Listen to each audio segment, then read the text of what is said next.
तो आज हम बात करेंगे inter conversion of energies in spring mass system, यानी कि स्प्रिंग मास सिस्टम के अंदर एनर्जीज किस तरह से जो है एक दूसरे के अंदर कन्वर्ट होती हैं, जो कि टोटल एनर्जी आपकी कंजर्व रहती है। आई मीन टू से कि आपकी दो तरह की एनर्जीज की कन्वर्जन यहाँ पे देखी जाती है। एक है पोटेंशियल एनर्जी, ठीक है, पोटेंशियल, और एंड दूसरी है काइनेटिक। ठीक है, अब सबसे पहले आप देख लेते हैं कि पोटेंशियल और काइनेटिक एनर्जीज आप जानते हैं कि पोटेंशियल एनर्जी बेसिकली वो एनर्जी है जो कि ऑब्जेक्ट को किसी अपनी पोजीशन की वजह से या हाइट की वजह से मिलती है। जैसे आप जानते हैं कि अगर आप एक छत के ऊपर जाके पत्थर ले जाएं, तो जैसे ही आप इसको, अगर आप यहाँ से ये जो सपोर्ट है जिसके ऊपर ये पत्थर पड़ा हुआ, अगर आप यहाँ से हटा दें या अगर आप पत्थर को हाथ में यहाँ पे ला के अगर सिर्फ छोड़ दें, वो खुद ब खुद नीचे आएगा। बात यह कि आप इसको नीचे प्रेस नहीं भी करेंगे, वो खुद बहुत नीचे आ जाएगा, क्योंकि जो आपने इसके ऊपर वर्क डन किया हुआ था और वो इसके अंदर स्टोर हो चुका हुआ था in the form of potential energy. चूंकि इसने ये जो हाइट अटेंड करी थी ग्राउंड से के अकॉर्डिंगली, वो इसकी पोटेंशियल एनर्जी वो इसके अंदर स्टोर होगी in the form of potential energy. फिर इसी तरह काइनेटिक क्या होती है? ड्यूरिंग मोशन, यानी ड्यूरिंग मोशन जब बॉडी कोई अपनी एनर्जी गेन करती है ड्यूरिंग मोशन, वो इसकी कहलाती है काइनेटिक एनर्जी। अब हम देखते हैं कि ये स्प्रिंग के यानी स्प्रिंग मास सिस्टम के अंदर जो कि एक सिंपल हार्मोनिक मोशन परफॉर्म कर रहे हैं, यानी हम जानते हैं कि अगर हम इस स्प्रिंग को जो कि इस मास को जो कि एक स्प्रिंग के साथ अटैच है, अगर हम इसको पोजीशन ओ जो कि इसकी रेस्टिंग पोजीशन है, इससे फोर्स लगाएंगे और पोजीशन ए तक लेके आएंगे। अब यहाँ पे जो है जब यहाँ पे लाके आप इसको छोड़ते हैं तो ये वापस ओ की तरफ जाएगा और ओ पे रुकेगा नहीं, बल्कि अपनी पोजीशन को कंटिन्यू रखते हुए पोजीशन बी तक चला जाएगा। ठीक है, और फिर बी से वापस, तो यानी ये पोजीशन ओ के अलोंग ए और बी, ए और बी इस तरह से क्या करना शुरू कर देगा? मूव करना शुरू कर देगा। फिर जब हमने इसको डीपली स्टडी किया तो हमें ये बात समझ आई कि हर टाइम जो जितना आप इसको खींचते हैं उतना ही ज्यादा, जितनी आप इसके ऊपर फोर्स लगाते हैं उतना ही ज्यादा इसमें जो है वो एक्सेलरेशन प्रोड्यूस होता है। यानी आप जितना जितना इसको खींचेंगे, जितना इसका डिस्प्लेसमेंट बेसिकली क्या रखा था हमने?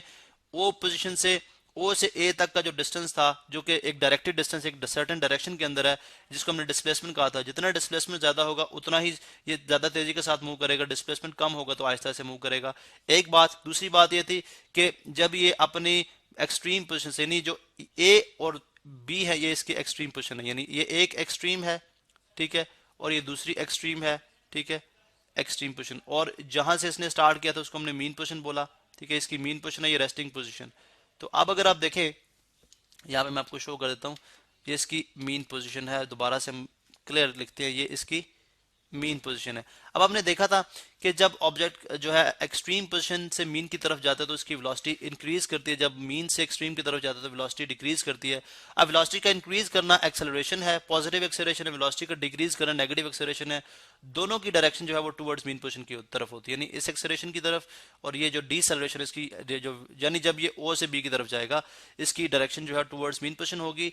अब एक ऐसा वाइब्रेटरी मोशन जो कि जिसमें एक्सेलरेशन जो है वो आपका A for acceleration directly proportional होता है डिस्प्लेसमेंट एक्स के, और दोनों की डायरेक्शन ऑपोजिट हो तो वो आपके पास कहलाता है सिंपल हार्मोनिक मोशन। ये तो हमने एक जस्ट रिवीजन थी हमारे पास। अब आप देखें, जब आप ऑब्जेक्ट को पोजीशन ओ से ए की तरफ लेके जाते हैं, पोजीशन ओ से आप इसको ए की तरफ लेके जाएंगे, ए पे लेके जाएंगे, तो जो आपने इसके ऊपर फोर्स लगाई थी पोजीशन ए तक लेके आने के लिए, ये इसके अंदर स्टोर हो जाएगी in the form of potential energy. अब फर्ज करें वो जो डिस्प्लेसमेंट इसने ट्रेवल किया, डिस्प्लेसमेंट वो क्या था? एक्स है, ठीक है, डिस्प्लेसमेंट एक्स है।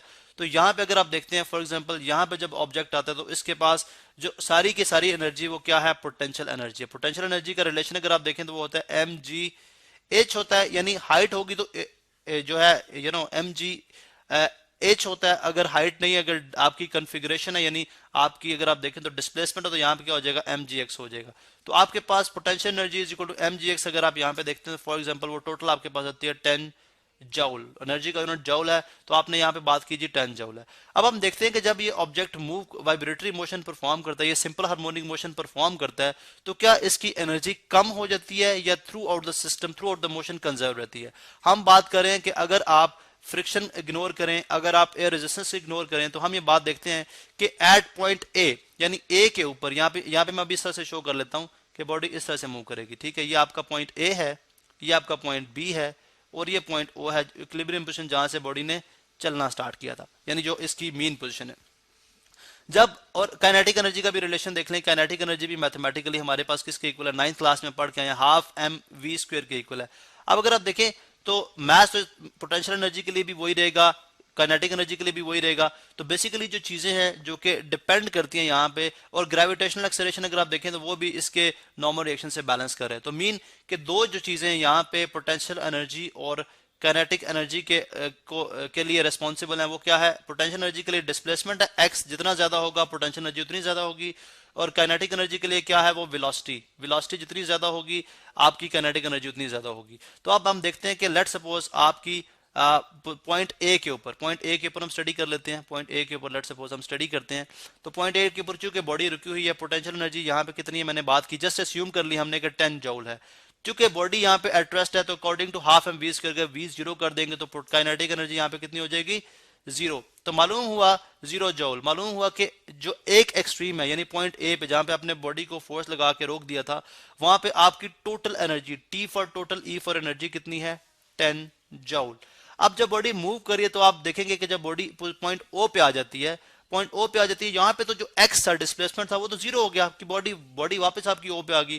तो जब आप ओ पे आते हैं तो यहाँ पे पोटेंशियल एनर्जी क्या हो जाएगी, क्योंकि जब एक्स जीरो हो जाएगा तो यहाँ पे आप जीरो पुट करेंगे तो एम जी को भी क्या कर देगा, जीरो। पोटेंशियल एनर्जी सारी की सारी कन्वर्ट होगी किसके अंदर, काइनेटिक एनर्जी के अंदर। यहाँ पे आपकी काइनेटिक एनर्जी 10 जूल हो गई, यहाँ पे क्या हो गया, काइनेटिक एनर्जी 10 जूल हो गया। टोटल एनर्जी अभी भी आपकी कितनी है, 10 जूल, वो तो कंजर्व्ड है, वो चेंज नहीं हुई। फिर इसी तरह आप बी पे आ जाएंगे, अब क्या होगा, पोटेंशियल एनर्जी सारी की सारी कन्वर्ट हो जाएगी काइनेटिक एनर्जी में। अभी हम बात करेंगे ये वर्क ये कैसे होती है, ठीक है। सॉरी, काइनेटिक एनर्जी सारी की सारी, मैंने गलत बोल दिया था, काइनेटिक एनर्जी सारी की सारी कन्वर्ट होगी पोटेंशियल के अंदर। तो काइनेटिक एनर्जी जो कि बॉडी यहाँ पे जाके रुक जाएगी, एट रेस्ट पे चली जाएगी, तो काइनेटिक एनर्जी कितनी हो जाएगी, 0 जूल। और पोटेंशियल एनर्जी यहाँ पे क्या हो जाएगी, सारी की सारी हो जाएगी, बिकॉज यहाँ पे अगर आप देखें अगेन डिस्प्लेसमेंट मैक्सिमम हो गया, ठीक है, जिसको हम एम्पलीट्यूड कहते हैं। यहाँ पे डिस्प्लेसमेंट मैक्सिमम था जो कि एम्पलीट्यूड था हमारा, तो इसी वजह से यहाँ पे पोटेंशियल एनर्जी मैक्सिमम थी। इसी तरह यहाँ पे भी पोटेंशियल एनर्जी क्या होगी, मैक्सिमम होगी। यहाँ पे भी क्या हो जाएगी, 10 जूल। टोटल एनर्जी क्या हो गई, टोटल एनर्जी कितनी होगी, 10 जूल, बिकॉज 0 + 10 10 जूल।